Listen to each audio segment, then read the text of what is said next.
My 10-year-old wanted a new closet, and for obvious reasons. Her organization skills aren't exactly the best, so let's start from scratch. We picked up an Ikea dresser, which this plays an important role in this build. Unfortunately, I measured my other daughter's closet thinking that this closet was exactly the same, and boy was I wrong. Also, who uses metal anchors in closets? I ended up having to patch 2 large holes, but it is what it is. Back to the dresser situation. I had measured my other daughter's closet, this one is smaller, the dressers are the same size.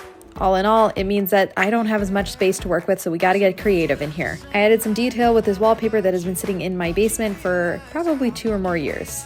A great thing about this project too is that I'm using all scrap wood except for the dresser. This part always makes me nervous drilling into it, but trust me, it's gonna work. Basically, I'm gonna attach the shelving units just the same way as Ikea is built itself, with dowels.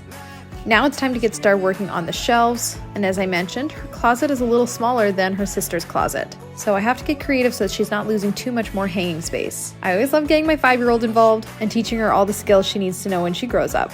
This is all scrap maple, and it's actually heavier than it looks. This is one of those moments where you measure 500 times to make sure you get this all lined up correctly. I'm pretty pumped that I got this all in by myself, because when I did Emerson's closet, I needed help. It was way too heavy for me. Also, she thought I was about to beat up somebody here, but I wasn't.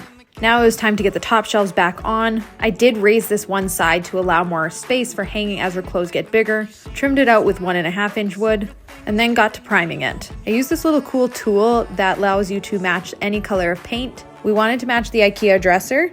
Ultimately, we went with Peppery by Behr. And when I tell you this was a perfect match, it was a perfect match. It was like magic. I am so happy with how this turned out, and I'm hoping she's gonna be able to keep this more organized. I love being able to take small spaces and making them more functional for our family. So what do you think? Is this something you would try to build? Keep following for more projects.